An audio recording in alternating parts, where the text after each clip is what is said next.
Everyone's probably already aware what's going on with Sean Combs right now, but if you're not, I have a couple videos on that. I'll link them on the end screen. The reason I mention that is because I'm covering the Garth Brooks suit so that I can highlight differences between this case and Mr. Combs' case. I believe this will demonstrate that public opinion is much more fair than most people give it credit for. You see, the reason victims are normally believed over victimizers is because there aren't many people that are the type of psychopath that would lodge these type of allegations against a person falsely simply for their own benefit or the other person's detriment. That being the case, this legal battle provides us with the opportunity, a rare one at that, to take a look at how we can tell a false claim from a true one. The comparing and contrasting of the two cases will happen near the end, after I explain this legal battle to you. We'll start with looking at the allegations against Mr. Brooks, because we need them to contextualize his response to those allegations. Right after my overly obnoxious trigger warning. Roll the intro.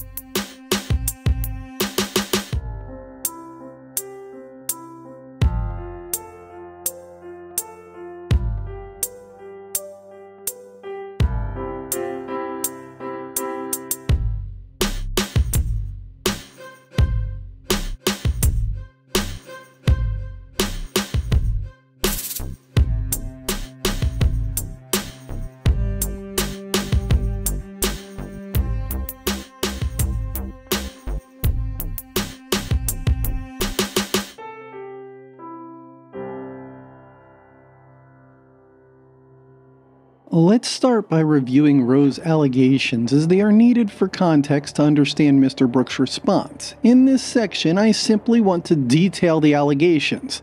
I'll speak about my thoughts on them in the next section, which, just so we're clear, is titled Problems with Roe's Suit, and is about the problems with this suit on its face. On October 3rd, 2024, a woman identified only as Jane Roe filed a suit against Garth Brooks. Roe began working as Trisha Yearwood's makeup artist and hairstylist in 1999. Miss Yearwood married Mr. Brooks in 2005. From 2005 till 2017, Roe worked as a makeup artist and hairstylist for Miss Yearwood and other celebrities. In 2017, she began working as a makeup artist and hairstylist for Mr. Brooks, always as an independent contractor. By 2019, Roe was experiencing financial difficulties. Mr. Brooks responded by hiring her more often, which Roe thanked him for repeatedly. Roe alleges that Mr. Brooks took advantage of the situation by creating a sexually hostile working situation for her. In 2019, while Roe was at Mr. Brooks' home for work, Roe alleges that Mr. Brooks exited the shower with an erection. He pointed it at Roe and then forcibly placed her hands on it and stated that he wanted her to all over her face with her glasses on. Whoever wrote the suit used the wrong form of cum in the previous sentence.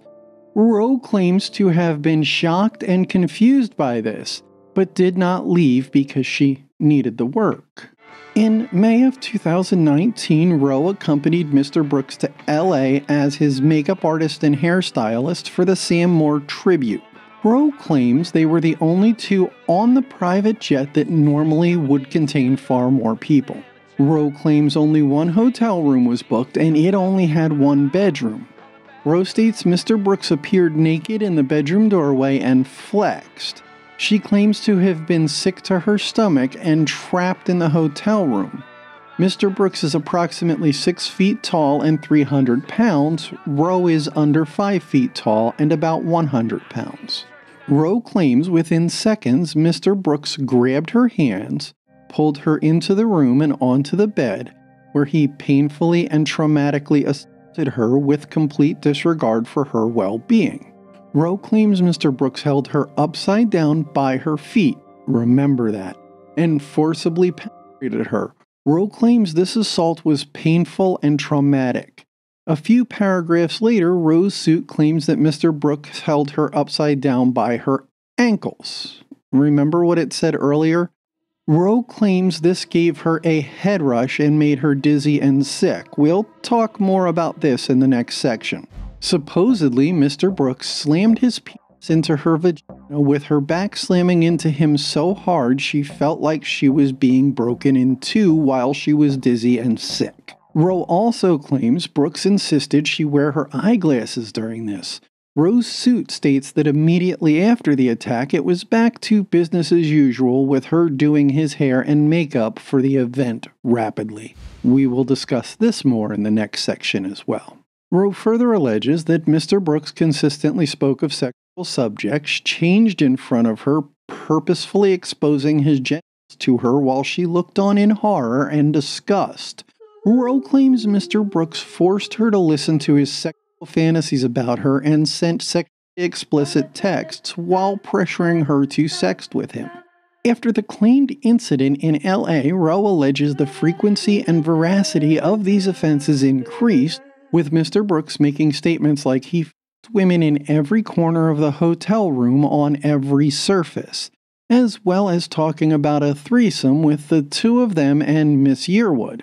Rowe believes Miss Yearwood overheard these comments at least once. Rowe further claims Mr. Brooks would lasciviously stare at her breasts. In October of 2019, Rowe and Mr. Brooks were in LA for 5 days. Again, she was working as his hairstylist and makeup artist.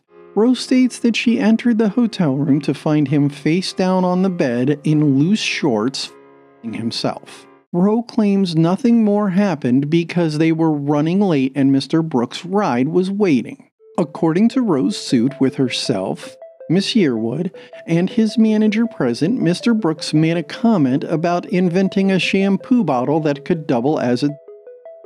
When Rowe stated she was uncomfortable, she claims Mr. Brooks leaned in, slammed his fists on the counter hard enough to move items on the counter as if to threaten her. Rowe claims that after this, she sent Mr. Brooks a text stating, "I have thought a lot about the conversation of last Monday. I can't work in an environment where explicit sexual comments are made about shampoo bottles doubling as dildos.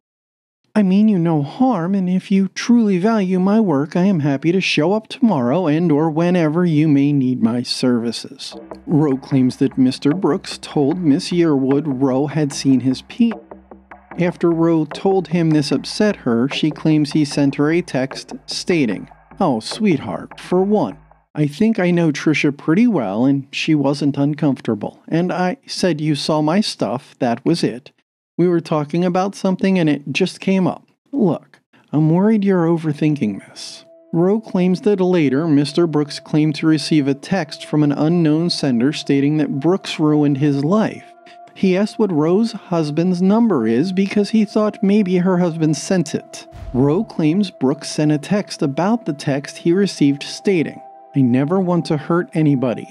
So, the mysterious text, it bothered me. It bothered me. I didn't know the number, and that killed me. It broke my heart. Like, God, I never want to hurt anybody. So I was scared to death. Rowe claims the alleged LA assault resulted in severe and ongoing neck and back pain. Rowe claims she was concerned about repercussions for resisting Mr. Brooks' advances and texted him, "I want to make sure that even though I told you no, that you're cool with no. I mean no as in no fooling around like we had done. You are cool with that, right?" Rowe claims Brooks replied, "No, I would never be upset with you. Look at it this way, okay? Look at it. The best way I can explain it is, me and you broke into a jewelry store, and the second we broke the door, we looked at each other and said, 'This isn't right.' But we already had broken the door, and so I think me and you get out and run and just hope nobody ever finds out and just love one another and be friends. Is that fair? Rowe alleges that Brooks stated in a text to her about continuing to work for him in 2020, "I work with the best, and I don't want to do something stupid that breaks this team up. So, I will do whatever I need to do or do whatever I don't need to do. But I just want to keep working with you. But if you feel weird working with me, it's fine. We don't have to work together." Rowe utilizes texts to communicate to Mr. Brooks that she is frightened of him and does not think she'll be able to keep working for him. Rowe claims that Brooks was attempting to pressure her into continuing a sexual relationship in a text that states, "I am asking you to work together forever. You have a place here as long as you want it. I'm lucky to have you. I don't want this to happen anywhere, and I don't want something that happened in the moment to screw the whole 20 years I've known you." Rowe claims most of the texts between herself and Mr. Brooks were deleted from her phone when he took it at a studio while she was doing his hair in 2020. Rowe claims she was mentally and emotionally incapable of continuing to work for Mr. Brooks and moved to Mississippi in 2021 to escape him. In July of 2024, Miss Rowe's counsel contacted Mr. Brooks asking him for extensive monetary compensation for these claims and attached a draft copy of the suit I took the claims from. Now that we understand Miss Rowe's claims, let's take a little closer look at this suit because there are several things wrong with it in my opinion. To be clear, I am not victim blaming in this section. I am pointing out that this suit has internal problems that make me question its validity. The first, and in my opinion biggest problem, is that at points the suit contradicts itself, and at other points it states things that are simply impossible. On page 14, paragraph 73, Rowe's suit claims, "Brooks even held her small body upside down by her feet and penetrated her." On the same page in paragraph 74, Rowe states, "While Mr. Brooks held her upside down, dangling her by her ankles." When a person suffers this type of trauma, the memories tend to be in slow motion and incredibly detailed. So, which is it, Miss Rowe? Your feet or your ankles? In paragraph 76, the suit claims Mr. Brooks insisted that she wear her glasses during the assault. Paragraph 75 states, Brooks also repeatedly slammed his penis into her vagina, causing Miss Rowe back to hit his body over and over with such force she felt as if he was breaking her in two while she wore her glasses. Miss Rowe, have you told your glasses manufacturer about this? I am sure this would make some great advertising for them about how well their glasses stay on. In some places, the suit is overly detailed. I've read a lot of civil suits because I like to read them. There is a reason I have a channel focused on true crime. Many of Mr. Brooks' texts are quoted verbatim, but those texts are not really incriminating. I'm going to go ahead and, for the sake of argument, assume Mr. Brooks sent the texts as quoted, because even if he did, there's nothing incriminating about them. Here are some examples previously discussed, but repeated here for clarity and completeness. Page 17, paragraph 97 quotes, "And that killed me. It broke my heart. Like God, I never want to hurt anybody. So I was scared to death. And then, when they called you for work and you couldn't do it for 2 months, I thought, oh crap. That's what I thought. Oh crap. So I was trying to seek you out and come talk.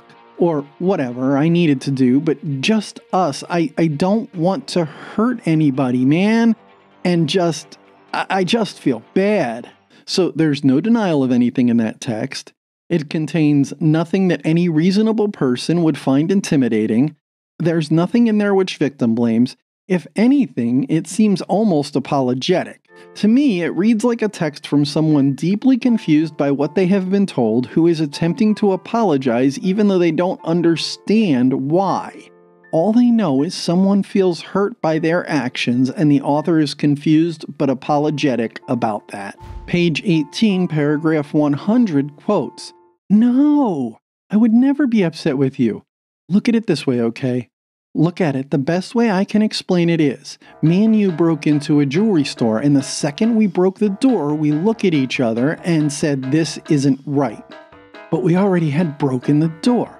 And so I think me and you get out and run and just hope that nobody ever finds out and just love one another and be friends. Is that fair?" All right, the breaking into the jewelry store analogy is a little odd in my opinion. But have you listened to Mr. Brooks' songs? Have you heard his lyrics? It seems to me that this is probably how he talks. He communicates through story and analogy. Reading this makes me question if the two had consensual intercourse or almost had consensual intercourse. It seems to me that this is the most logical deduction as to what the analogy is comparing the broken door to. The act of breaking the door and entering the store seems a logical metaphor for sexual intercourse between friends breaking the friendship. I'm not accusing Mr. Brooks of anything, but given the opportunity, I would ask. Again, there's no denial, there's no coercion, there's no threats. It just reads like someone who feels bad about what happened and is attempting to repair the friendship. The suit makes several claims about Mr. Brooks being in various states of undress in front of Miss Rowe. Let me ask, do you have theater or live performance experience? I do. Quite a bit, actually. At lower levels, not superstardom, the performers normally share both showers and dressing rooms. It is common knowledge in the industry that these are safe areas where one must undress and redress in front of others, and there is nothing sexual about being in a state of undress that would normally be considered poor decorum, as it is a necessary part of the job. As a makeup artist and hairstylist for live performances, I would expect Miss Rowe to understand this. But neither she nor I would expect the person not used to these spaces to understand that. This claim, to me, feels like an industry professional attempting to take advantage of the ignorance of the general public. That being said, maybe this should change. It would certainly be better if it did. But as of today, it is what it is. At other points, the suit seems light on details and high on emotionally manipulative language. This is something lawyers normally work diligently to avoid. For example, page 14, paragraph 71 states, "Suddenly, to her horror, Brooks was standing in the doorway to the bedroom without any clothes on. Brooks' fantasy about sexually violating Miss Rowe while she had her glasses on was about to happen." This doesn't sound like someone recounting the facts of something that happened. Rather, it sounds like something out of a Jackie Collins Hollywood novel. This is clearly intended to play on the emotions of the reader. When someone plays on your emotions, it is because they want you not to notice that they don't have facts, or their facts make no sense. As this closely precedes the discrepancies pointed out above, it's probably the latter. There are many claims about air travel in hotel rooms which could be easily verified or refuted by manifests, receipts, and surveillance footage. While I understand that you're not actually going to include those in a filing, the existence of the proof is not mentioned in footnotes either, which is where it would normally be in a filing. Finally, prior to filing the suit and with no firm deadline in place, Rowe informed Mr. Brooks about the suit, provided a draft version of it, and told him how much it would cost to squash it. This is not normal practice when filing a civil suit against someone. It is standard practice when you're attempting to extort them. Now that I've explained the allegations and my problems with them, let's see what Mr. Brooks' response to them was. Remember when Rowe filed her suit? Mr. Brooks filed his on September 13, 2024, almost a full month before Miss Rowe filed hers. I would also like to point out the reason we don't know her name is because Mr. Brooks cared so much about protecting her reputation that he filed his suit as John Doe versus Jane Roe. He did not have to do that. He could have named her. I would have. Additionally, Mr. Brooks' suit demands a trial by jury. In his suit, Mr. Brooks categorically denies all the allegations made by Rowe. Mr. Brooks states that Roe's letter and later filed suit are nothing more than an attempt at extortion for him not meeting her demands to be a salaried employee with medical benefits. He further states that it is a false light invasion of privacy. Since I had to look that up, allow me to explain to you what that is. According to Cornell Law School's Legal Information Institute's website, false light is one of several torts where a defendant is accused of spreading falsehoods about a plaintiff that would be considered objectionable by the average person.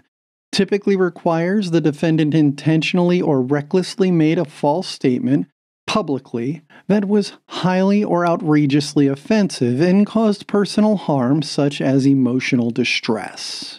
Mr. Brooks' suit goes on to state that this was an act designed to create intentional emotional distress by making public false claims of outrageous conduct. As evidence for this claim, the suit explains that Roe published her extortion letter and threatened wider publication of the letter as well as public filing of the suit containing detailed explanations of the false allegations. Mr. Brooks says that these false allegations would cause irreparable harm to his reputation, his family, his career, and his livelihood.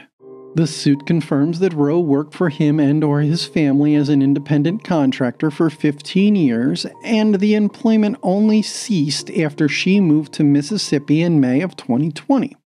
Mr. Brooks claims that Roe experienced financial troubles after her relocation and asked him for help, which he provided out of loyalty, friendship, and a desire to improve her condition. However, her demands only increased after he helped her, culminating in her demands for salaried employment and medical benefits. Mr. Brooks, if you see this and want to help a little guy out, my email's in the description, and it has a PayPal link to it. Additionally, if anybody else wants to help me out, you can also send money to that PayPal account. Mr. Brooks claims that these false allegations and threats are in direct response to him refusing to provide a salaried position to Roe with medical benefits. Mr. Brooks became aware of these allegations on June 17, 2024, when he received a confidential demand letter alleging the sexual misconduct, grooming, sexually hostile work environment, unwanted sexual touching, sexual assault, and went so far as to say Roe believed he planned a murder-for-hire plot against her. I am uncertain if she cited Mr. Brooks bragging about having friends in low places as support for this belief, but I couldn't resist the joke. Mr. Brooks' suit does state that the threatening letter did list various sexual misconduct suits against celebrities in which juries granted multi-million-dollar awards. Mr. Brooks alleges that on August 8, 2024, Roe reached out to him and again offered to refrain from publicly filing her suit for monetary compensation. At this time, Brooks claims Roe threatened he would face exposure for many millions of dollars based on his net worth. So then, Roe amended her draft and filed it publicly. Let's take a look at the amendments. Roe claims Mr. Brooks' suit is an attempt to inflict more harm and pain on her, claiming she is his victim. Roe claims that Mr. Brooks was pretending to be in discussions to resolve the issues while he prepared and filed his preemptive suit containing abuse complaints. Roe further alleges that it is incredible Mr. Brooks would label himself as the victim. Roe states that Mr. Brooks' Mississippi filing is an abusive and blatant attempt to control and bully his SA victim by utilizing his excessive monetary resources to game the legal system. She further claims the suit was filed in desperation and that his motion to file under John Doe is a desperate attempt to prevent his fans from learning who he truly is. Roe's suit states that our legal system is not intended to allow wealthy wrongdoers a workaround for taking accountability for actions committed against their SA victims. Let's look at Mr. Brooks' response to that. Blame it all on my roots. I showed up in boots. I ruined your black tie affair. The last one to know, the last one to show. I was the last one you thought you'd see there. That's right. He's just simply allowing the court documents to speak for themselves and not attempting to avoid or dismiss the allegations publicly in any way, even though he has the platform to do so. Which, in my humble opinion, refutes the claims Roe made about his filing of the suit in the first place. I stated at the beginning that I was making this video so I could explain how we can tell the difference between suits with merit and suits without merit. So now let's take a look at the difference between Combs' case and Mr. Brooks' case. The first difference is that there is no indication Combs was warned about Cassie's suit before it was filed. And I'd be willing to bet that if he did know, he would have done everything possible to stop its being filed. Whereas Roe told Brooks about the suit, provided a draft of it, and attached a price tag to quash it. So Cassie followed standard operating procedure for filing such suits, whereas Roe followed standard operating procedure for extortion in filing hers. The second major difference is in Combs and Mr. Brooks' responses. In less than 24 hours, Combs settled the suit and successfully bought Cassie's silence. Mr. Brooks, on the other hand, said, and then filed a suit demanding that a jury hear the case. Combs publicly and vociferously denied all the allegations, which cannot be done without casting aspersions on Cassie's character. Mr. Brooks attempted to get the filing of the suit stopped without naming Roe publicly. In Combs' case, additional suits began to be filed by additional victims in just 7 days. I am filming this on October 6, 2024. I wrote the script the day before. However, editing will take a couple days. On your screen right now, there are the number of additional suits that were filed within 7 days of Roe's suit on October 3, 2024. I predict the number is 0. Alright, let's wrap this up, shall we? First, it is very important that we believe victims. At the same time, it is equally important that we do not falsely accuse people of heinous crimes. So it is important that we know how to evaluate the claims people make to assist in determining how possible, probable, likely, or irrefutably true they are. To do this, we must consider what true claims look like and what false claims look like. When a person is traumatized, like I was through child abuse, their recounting of these claims is often very fact-based. It may or may not mention the accuser's mental and/or emotional state at the time of their trauma being inflicted, but it probably will not belabor the point.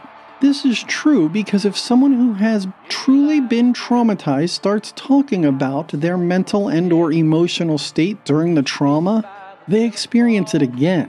In other words, someone who has truly been traumatized like this is re-traumatized by recounting their mental and/or emotional state at the time of the abuse.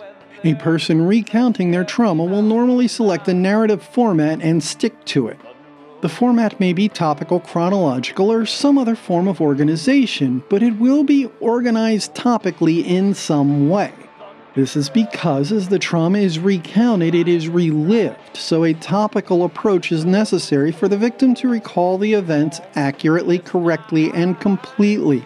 Roe's suit rambles about, jumping from less intense abuses to more intense ones and then back again, which might make sense if it were chronological, but it jumps around in time too. Roe's suit is structured similar to a fictionalized account of abuse in that its emotional impact on the reader ebbs and flows until it reaches an ultimate climax and then concludes.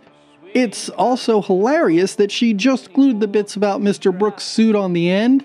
An actual abuse victim would not have justified Mr. Brooks' suit with a response at all. Finally, an actual account of abuse will state things once and move on. It will not utilize foreshadowing of events and revisit the most emotionally impactful moments repeatedly. When a victim recounts abuse, they are re-victimized by the simple act of recounting it. They will only do this because it is important they do so, and they will get through it as quickly as they can, especially in a written document where the reader is free to move back and forth within it as necessary. And that is why, Mr. Brooks, I believe you.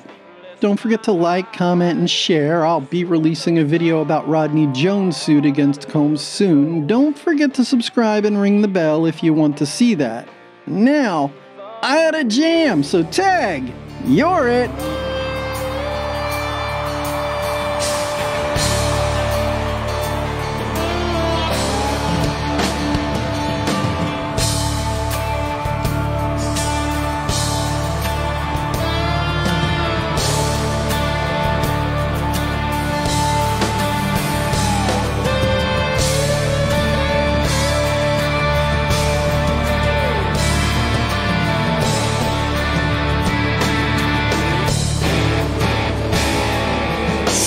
Back down the hallway through the bedroom door. She reaches for the pistol kept in the dresser drawer. Tells the lady in the mirror he won't do this again. 'Cause tonight will be the last time she'll wonder where he's been. The thunder rolls and the lightning strikes. Another love goes cold on a sleepless night as the storm blows on out of control deep in a heart.